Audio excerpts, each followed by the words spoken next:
Welcome to the latest episode of 305 Vox Populi here in the town of Miami Lakes. I'm Mayor Manny Cid. We got a phenomenal guest today. We got Shelley, the CEO of FarmShare, and also a council member in the city of Homestead. How you doing, Stephen? I'm very good. Thank you very much for having us today. Appreciate you coming on. I want to thank some of our sponsors. We're powered by Miami Lakes AutoMall. Shout out to Fred Senra. They're located at 16600 Northwest 57th Avenue here in the town of Miami Lakes, 305-455-3510. Fred gave the seed money to start the podcast, so we appreciate him very, very much. What'd you think about this mural when you walked in? I think it's great. I was thinking the same thing. I was like, I wish I'd have done this in my city council office. Is it a local artist here in your city? It is. Grisette Gajano. She is a school counselor during the day and an artist at night. So, yeah, she painted this and did a phenomenal job. But we'll connect you all to see if we could do something down in Homestead. No, that's fantastic. Yeah, one of the initiatives I had down there was kind of an artist in the spotlight program for the same reason. Getting the local artist a venue in which they can display their work, and so I'd love to support local art. That's awesome. You can text her at 786-353-8608. Our food sponsor is Sergio's Cuban. Thank you to Raul Abreu from Sergio's Management.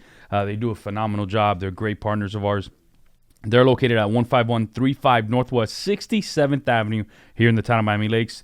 Their phone number is 305-508-9881. So, Stephen, this podcast is a little interesting, right? It's managed and produced and directed and everything by a high school, a broadcast academy at a high school that started last year with a handful of students, and this year it's grown to 90 students.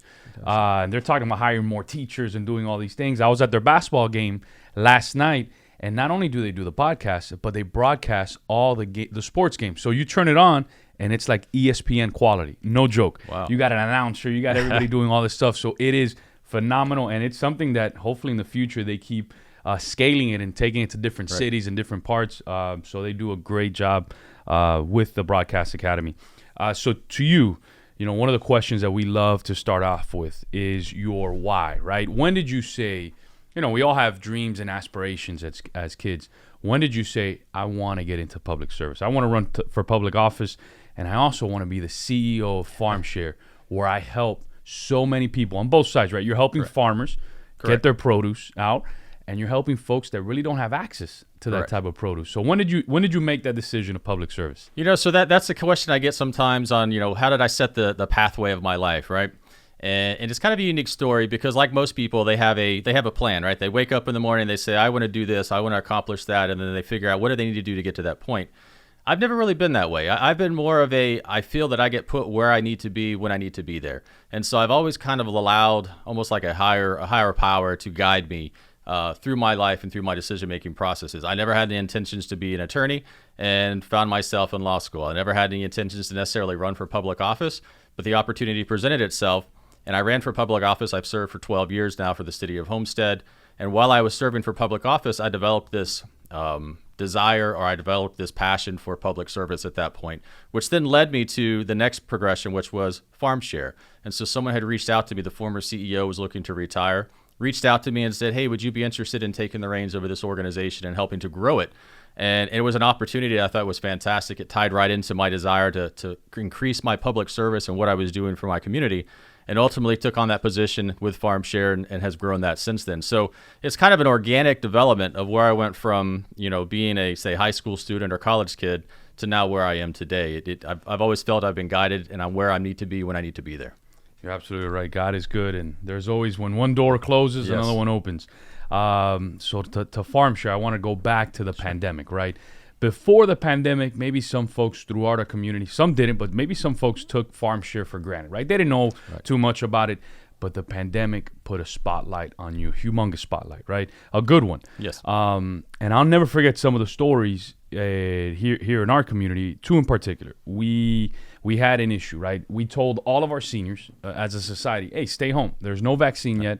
You're going to get sick, and you're the most vulnerable population. So if you tell that to a senior, how do we get some good food to them? How do we help them? They weren't their income wasn't meeting, their ends weren't meeting. So how do we assist? And I remember having a conversation with you. Some of the folks in the county connected us. We were all talking, and you were like, no, I'm going to make it happen. We'll send you a couple 18-wheelers. And I remember that 18-wheeler pulling up, and we had dozens of volunteers waiting, and everybody just cheering, like, yes. And then we went out with another 20, 30 volunteers to about 200, 300 homes of seniors in our community.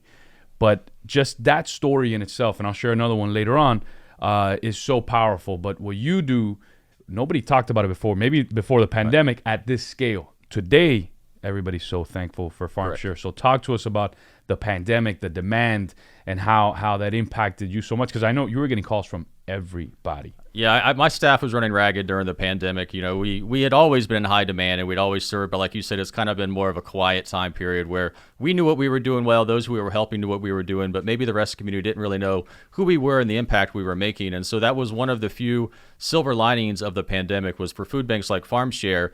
It really brought a focus and attention on what we do and how critical we are in times of need and getting food out to people in need. And the other thing too is typically food banks are, prior had been associated with feeding, say, the homeless or other certain demographics or populations, and it didn't always reverberate or connect with everybody in the community as a whole. What the pandemic did, though, was it realized that your neighbor down the street all of a sudden was in one of our lines to get food from us because, like you mentioned, maybe they're a senior and it was unsafe for them to go to the grocery store. So they had the means to go, but it was unsafe for them to do that. So it was safe for them to come from one of the FarmShare lines and get food. You also had the situation where you had people who all of a sudden had no jobs. They had good paying jobs. They didn't have savings. They all of a sudden found themselves without a paycheck and they didn't have anything to fall back on. And all of a sudden they also were in FarmShare's food bank lines. And then the last thing is you had a supply chain issue at the beginning of the pandemic. So you had grocery stores that didn't have food. So even if people wanted food, they couldn't go get it. And so all of that culminated where all of a sudden everybody was coming to a FarmShare food distribution event or other food bank food distribution event to get their food supply for at least the first 2 to 3 months of that pandemic. And that really brought a spotlight on people where they realized that FarmShare and food banks are a critical safety net for all facets, for natural disasters, for generalized food insecurity issues. And so that was a silver lining, and I think did elevate FarmShare as far as being known as probably the premier food bank here in South Florida. And again, we're statewide. So not only was I doing that here in Miami-Dade County, I had 65 or 66 other counties that I was also performing similar functions in across the entire state. So we were jam-packed during that time process, but we did a lot of good, and we fed a ton of people. I remember one of your drivers pulling up. He's like, "Hey, you got to get this stuff out of here fast. I need to drive to Orlando." We're like, "No, we got." So it was amazing. So kudos to you all for pulling it off, because I know one story in particular that to this day has impacted me. We announced that we were doing a food drive where one of your 18-wheelers was showing up, but it was on a Friday at 9:00 in the morning. There was a single mom with 3 kids that pulled up at 9:00 at night the night before, parked in the front line of the parking lot. And I remember the night before, our officers and me, like, we walked up to her like, "Ma'am, we're closing the park." She goes, "No, I'm here for the food drive." Like, that broke my heart. I mean, we ended up helping her a lot more after the fact, but that showed me the real need in our community and how, when I remember when Mayor Jimenez at the time, now Congressman Jimenez, when they shut down all the local stores, the local stuff, they never took into account the people that were paycheck to paycheck, right? Everybody thinks, a lot of the policymakers, right, they all have savings, they all have guaranteed salaries, but the reality is the vast majority of our community is paycheck to paycheck. You take one paycheck away, they're in trouble. They're beyond, and that's what I saw, and I saw you come in and help those folks out. So from you helping that single mom out, talk to us about the beginning stage of where you get the food from, like how you help those farmers out, right? Where are those farmers at? How do you help them? How do you connect with them? Walk us through that entire process from getting the vegetables, getting the food, and taking it to that story that I just shared at our food drive. Sure. So I think the other thing too is FarmShare is best known for its relationship it has with Florida farmers and ability to get farm products that would otherwise be considered to be non-sellable. Perfectly healthy, perfectly nutritious, but it has a blemish on it, or it's just a little bit too big or too small to fit in that perfect grocery store packaging. So for grocery store standards, they consider that to be non-sellable. There's 40% of all product that's grown in the state of Florida by farmers is thrown away, but it's perfectly edible and healthy. Wait. What's 40%? 40%? 40% of everything that's grown never makes it to market. Just because of a blemish, or it's overgrown, or it's the size way too big? Correct. Wow. Yes. And so there's a huge supply of that out there. There's limited dollars to collect it, But that ultimately was what the start of FarmShare was. So our former founder and CEO back in 1992 was at the Florida City Farmers Market and was watching dump truck after dump truck get loaded up with this blemished product, going out to a landfill or going back to the fields where it was plowed under. And that was the original concept was, well, how do we capture that and get it out to people in need completely free of charge? So the farmers win. They don't have to worry about paying dump fees. The people who are hungry win because they ultimately are getting healthy, nutritious fruits and vegetables, which they probably otherwise would never have access to. And how do we connect those dots? And that was the genesis of FarmShare back in 1992. Now, since then, we've expanded from not only fruits and vegetables, we also provide proteins, non-perishable food products. So we have a full service food supply coming into us. But that's what it is. It's developing those relationships with local farmers. They get a tax deduction up to 2 times the cost of goods sold for everything they donate to FarmShare. We then acquire that product, repackage it with other products that we have, and then we have these food distribution events that we distribute directly to the end consumer. Although those food distribution events, although that's what we're best known for, that's only 10% of the food product that goes out of our warehouses. The other 90% is actually flowing through partner agencies. So your local soup kitchen, food pantry, church organization that's giving out food, on the weekends, that's a lot of times FarmShare food products. And so they're actually picking up from FarmShare and helping redistribute it at the local level. And that's the main way that FarmShare distributes food all across the entire state of Florida. The 10% is what we probably get the most newsworthiness for. And so that's what people know us for. But it's actually one of the lesser ways in which we distribute food. But it is a way of getting into food deserts. So if there is an agency that doesn't serve that, or in the case of a natural disaster or an emergency such as the pandemic, where you have a demographic of people or an area that is not getting fed as much as they need to, that's when we roll those trucks in there, we put it down, lay it out, and everybody drives through and gets the food that they need. So it's a multifaceted approach. No, I had no idea. I'm blown away. I had no idea that was just 10% of your business, that other 90%. It's something you mentioned, and for all the kids watching and everybody, talk to them about what is a food desert. Because I know what it is, but if you can explain it to them, what's a food desert? So food desert means that you don't have easy access to food. And so I can't remember the exact statistics for, say, a metropolitan area. I think it's within 2 miles. You don't have access to healthy, nutritious food within a 2-mile radius. And if you're in a rural area, it's within a 10-mile radius.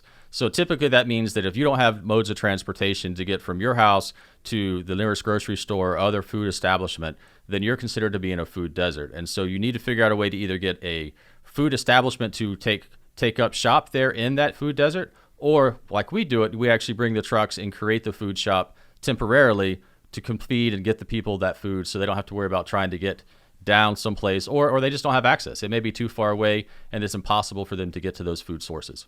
Got it. No, that's phenomenal. And under your leadership, what are your future goals and desires for FarmShare? So we've been continuing to grow. I took over in 2016. I started FarmShare in January of 2016. At that time, we were moving about 33 million pounds of food across the entire state of Florida. Today, we're moving over 118 million pounds of food. And during the pandemic, it was a window of time where we did 135 million pounds of food over 12 months. So we've nearly quadrupled the size and the scope of what we are. I went from 3 warehouses statewide to now 8 warehouses statewide. We have a whole fleet of semi-trucks and box trucks. So we've gone through some very rapid growth in the last 6 years, which has been fantastic. It's allowed us to feed a large number of people, more so than we ever would.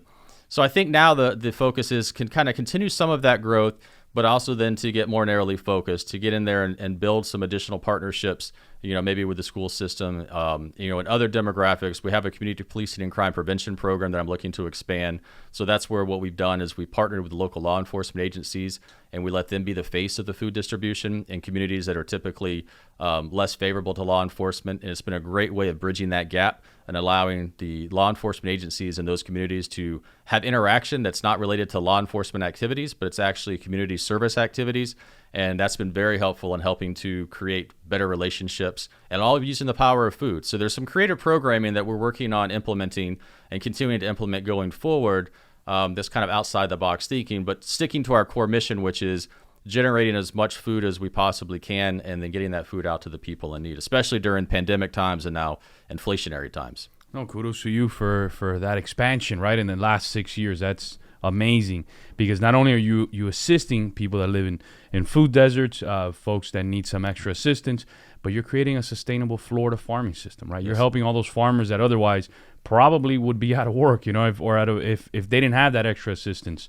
So how do you balance it all out, being the CEO of such a dynamic organization, helping out so many people, and then a city council member, right? In the city of Homestead, a city that's rapidly expanding and doing so many great things. How does that balance work? It's tough, and I term limited out this past November, but I spent 12 years, and 6 of those years were overlapping when I was either COO or CEO of FarmShare.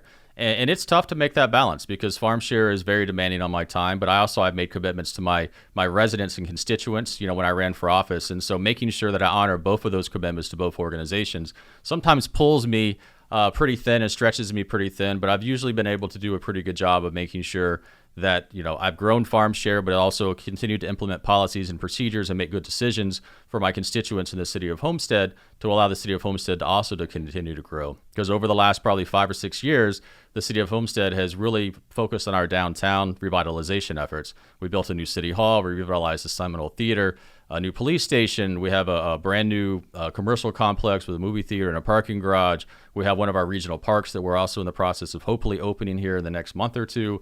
So we had a lot of major projects as well going on simultaneous with all the growth that we had going on at FarmShare.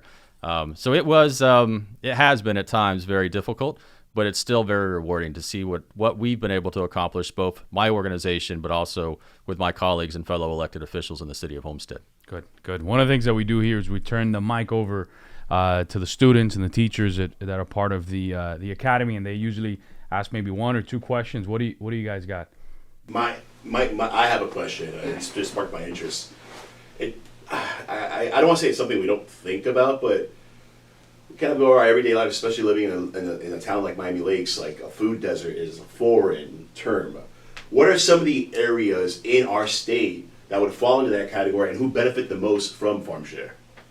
So you have, even in Miami-Dade County, you think of a major metropolitan area. There are plenty of areas. You've got Liberty City. You've got some other areas within Miami-Dade County that don't have an actual food establishment nearby these populations of people. And it may be because the food establishment had opened, maybe a Publix or something had opened there at one time, but finds that there's not enough economic resources in that community to sustain their business model, and they end up closing that store. And that happens, very, very frequently. Jacksonville, we have a facility in Jacksonville. We see it happen there. And then you get out in the rural communities, so around Pahokee, around Lake Okeechobee, and places to that effect. There's also many areas where you have a community of people, and they have to drive 2 or 3 towns over in order to find a grocery store. And that may be 30 miles away, 40 miles away, which for people who have cars and can afford to put gas in their cars, maybe not a big deal. It's an inconvenience, but they have access to food. But for people who don't have a car or can't afford to put the gas money in that car, especially nowadays with gas prices going high, they then are completely barred from being able to access food. So they're living out of convenience stores. They're going to the convenience store down the street, and they're buying Snickers bars, and they're buying chips, and they're buying high-calorie but low nutritional food products, and that's how they're sustaining themselves, and not only themselves, but their kids, their family members. So it becomes a real issue, not only from a food problem, but also from a health problem, because as you eat high-calorie foods, you now all of a sudden start developing diabetes, or you may develop some sort of heart disease. And so that small problem at the start turns into a big problem long-term. Good question. Anything else you got for Steven? No? That was a good one. I think that brought everything together. So great question, Lou. Out of all the ventures that you're working at with FarmShare throughout the state, what's your one that you can say that you're most proudest of? Or one maybe you could point to. Maybe not the most proudest of, because I know you're proud of everything, but what's that one that you were like, this is unbelievable that we pulled this off? I think it is probably the pandemic. If I had to pick one thing that I've been involved in and FarmShare has been involved in, it went back. It used to be Hurricane Michael and Hurricane Irma. And so during those particular natural disaster events, within the first 12 to 13 days, we put about 2 to 3 million pounds of food and supplies into people's hands within the first 10 to 13 days after those storms made landfall. And Irma was regionally from Miami-Dade all the way up to, say, Tallahassee was affected. And that was a geographic problem. Michael was a much smaller problem because it happened in one smaller geographic area, but it still required a lot of effort by my staff to keep those trucks moving and to identify and get into these pockets of need. The pandemic was, 10 or 12 times the scale of that. And so not only did you have the workload and the volume of demand, and then you also had the issue of having to solve the problem. How do we do it in a safe manner? And so the drive-through distributions, which is something we'd always somewhat done, But that became an easy way of getting that food to people without them interacting. So you didn't have to worry about spreading the virus. And we didn't really know much about the virus at the beginning either.